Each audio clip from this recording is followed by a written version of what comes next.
We ready to save Aurora? Fox received a recording from his source. I'm not sure, but I think it could help. What is it? Play the recording.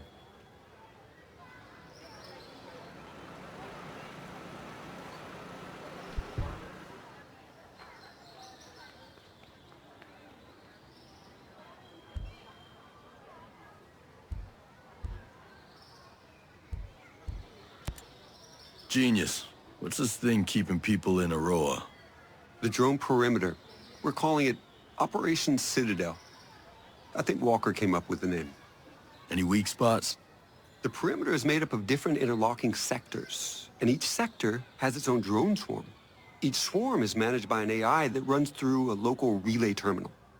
I could see that system working for surveillance, but it took out my chopper without firing a shot. The swarms, they're made up of dozens of miniature drones that act in unison, like a flock. You made an artificial bird strike. No. We made artificial birds to do the job of bees. Pollination. It's Stone and Walker who militarized our swarms to create a deadly shield perimeter. Who thinks like that? People after power. Skeltek needs to start thinking more like its clients. How well did you know Walker? Well, we fixed things together. He was a military advisor brought in after the Skeltek bombing. We were still in mourning for the friends we lost, and then this hero shows up. He was magnetic, charismatic, you know? Like a TV star or something. Yeah. That guy could charm the fleas off a dog. He kind of changed after he left the unit. He never spoke about it. Well, it's top secret. Let's just say it wasn't pretty. I suppose you got tricked into inviting private military contractors into Aurora. Well, I mean, not exactly. We're self-governing. You used to be. Okay, we used to be. We needed security. Not just as a police force, but as security. At least that's what Miles got me to finally admit. Against pirates and the Moment and such?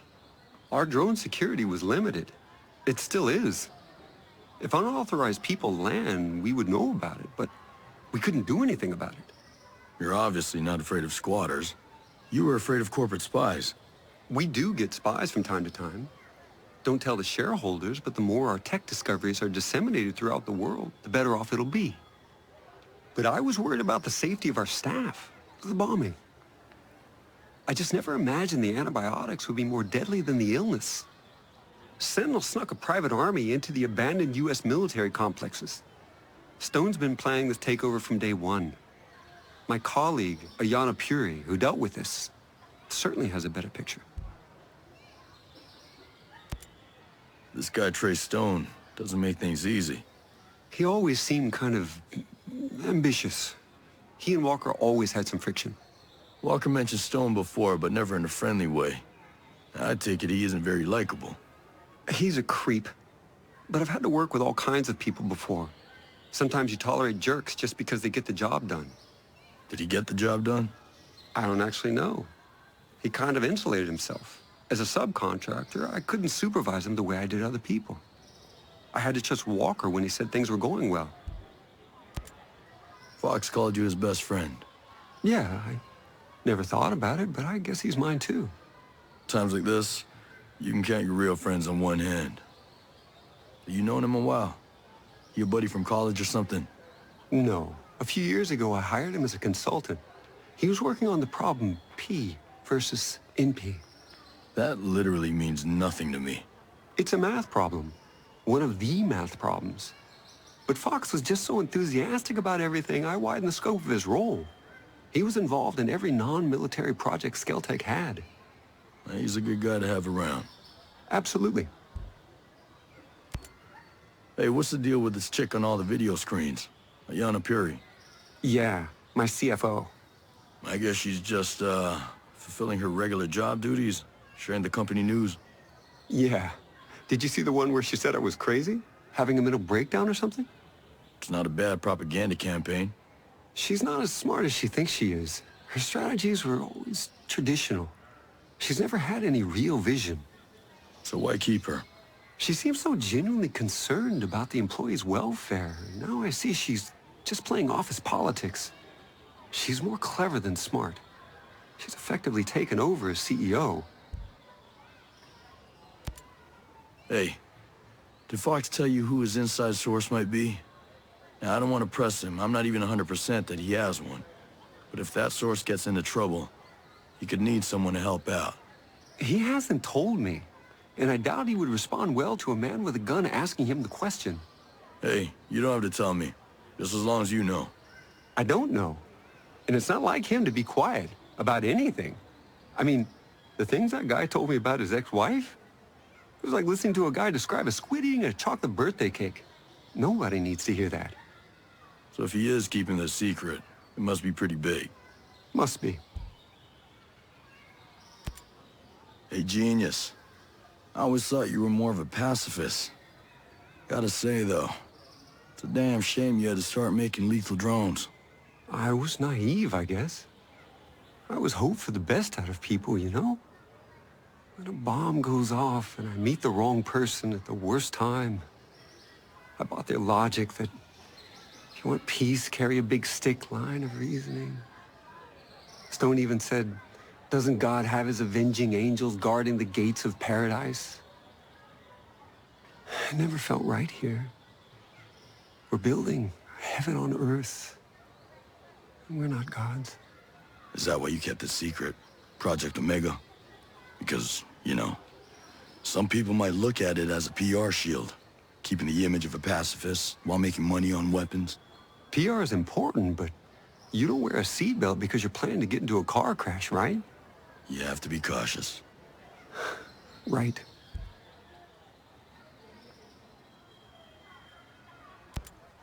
That outcast bombing must have hit you pretty hard. Maybe you read about it. I lost my wife in the September 11th attack on the World Trade Center. Sorry. I didn't know. I guess I can't blame you for bringing in Stone and Sentinel. Do you know what it feels like to lose someone? Yeah, I do. You get all torn up inside. You get to feel like you're falling, but it's an endless fall. You grab hold of anything you can. So what am I grabbing hold of now? I don't know. Us. We need you, Nomad. But you probably need us every bit as much.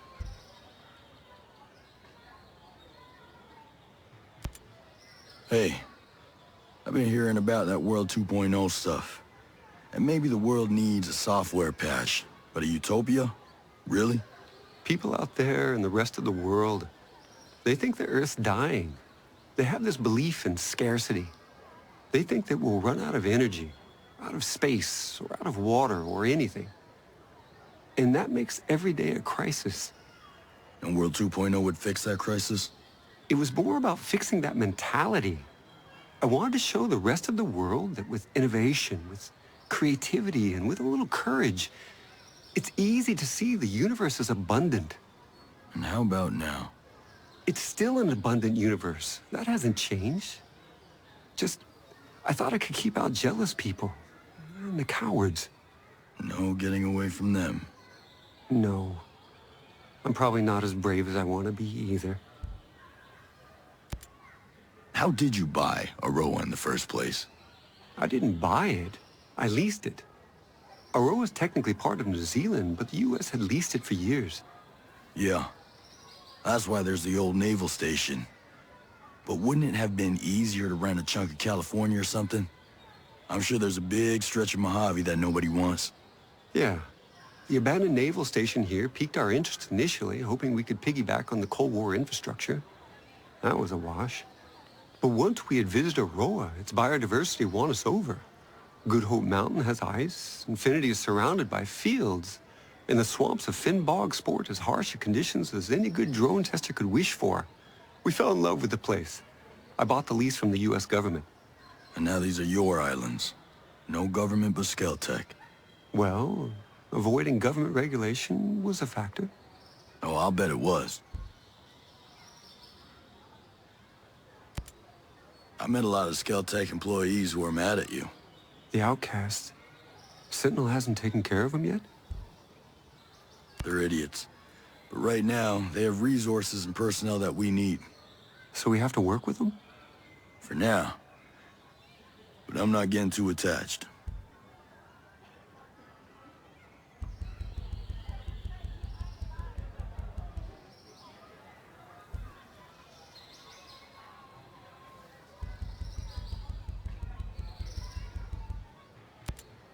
You healed up from the bombing attack?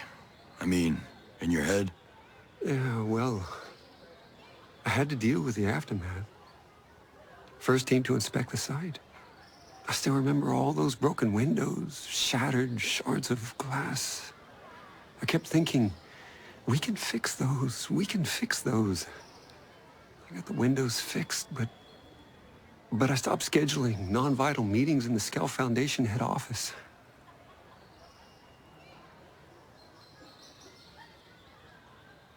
It's different than when you see something on TV. It's just reporters and sirens. It's the smell.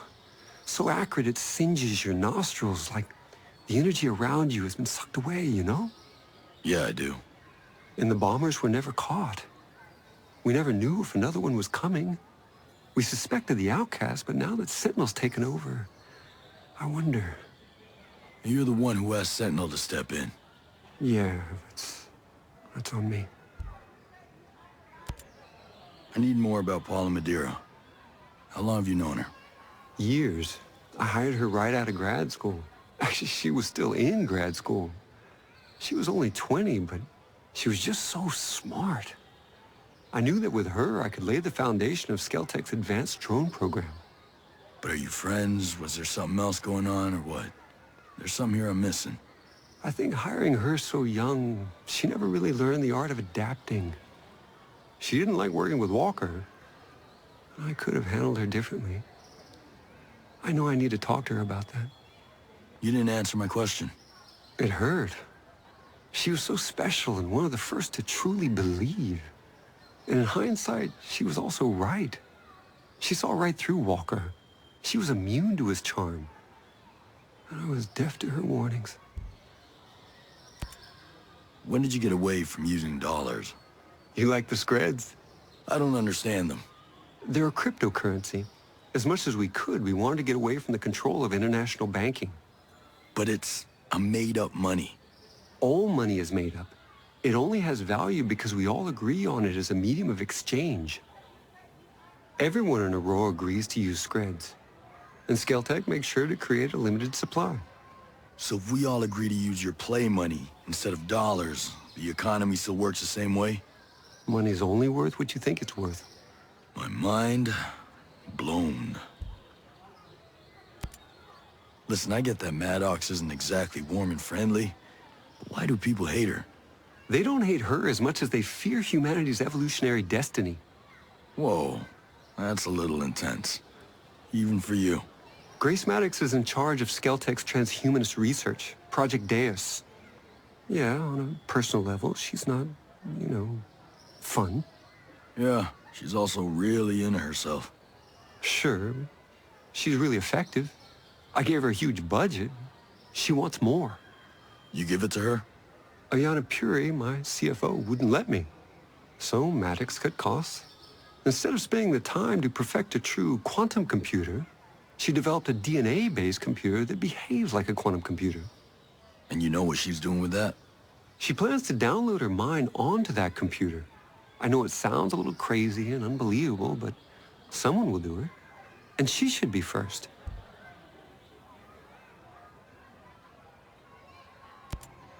Sometimes it seems like Harmony's the only Skeltek kid in Aurora. I don't know. We invited more people to Aurora who had children, but most of them turned us down. It was kind of great having Harmony around. Well, I'm glad it worked out the way it did. There ain't so many kids out in Aurora for me to worry about. Believe me, worrying about Harmony is enough. You two seem to get along. Yeah. She treats me like another kid. She's smart, but having her around helps me see things with new eyes. But aside from her dad, she has no one else here? No, just me. You and Paula cool now? I hope so. I've known her almost her whole adult life, you know? You're kind of her mentor. A mentor's more than a boss. More than a friend, even. I've guided her entire career. I don't want her to feel betrayed. Well, she's here now. That's something. It's at least a start. You sure this virus is gonna work? Absolutely. It's not a computer virus like any other. Yes, it will hack systems controlling a sector of drones, but this virus includes an evolutionary algorithm. Machine learning backdoor malware? I like my attacks a little simpler. But our opponent, the systems, they're too complex to come at them with anything less. But don't worry. Paul and I will make it work. I hope so, genius. I hope so.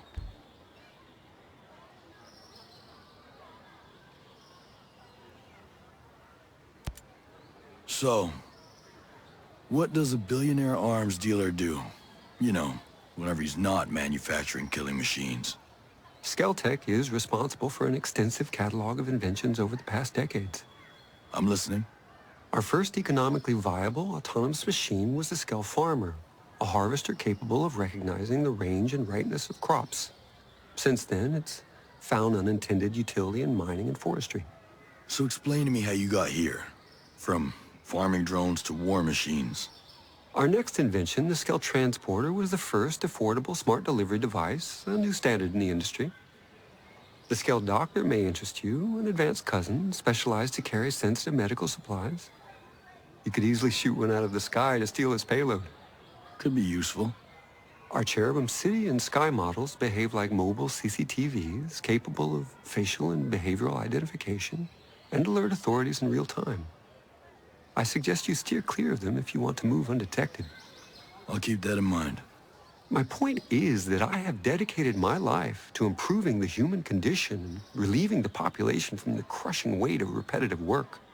Well, let's see if we can make sure your legacy's intact at the end of this. Genius. I need you to tell me everything you can about all the lethal drones out there. Of course. Anything I can do to help undo what I've done. It all started with two basic military training drones. The Incubus for ground and its airborne sister, the Succubus. They were then multi-purpose, giving birth to new models. Eamon and his flying sibling Murmur were taught to patrol areas in the wild. Ime and Malphus were designated for location defense.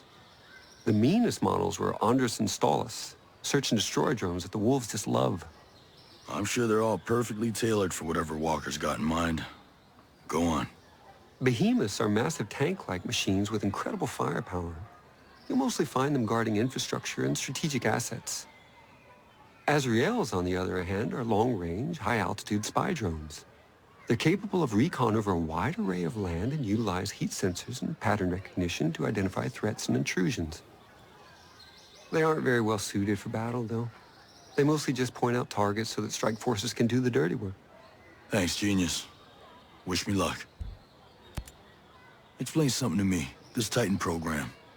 Why in the hell would you think it was a good idea to build giant killing machines? Aren't lethal drones enough? I recognize that smaller drones are already deadly and far more cost-efficient, but I was influenced. Walker. He was always complaining that the existing drones didn't have enough media presence. These days, wars are fought on television screens. He wanted titans that could exude charisma and raise hope and simultaneously suffocate the spirit of a nation. Sounds charming. I find that once I'm given a task, my inspiration is fueled by the vacuum. I knew that what Walker wanted was entirely unnecessary for counterterrorism, but I got carried away. Now I shudder to imagine what he intended the whole time. You're not the only one. Stay out of trouble. Focus is my forte.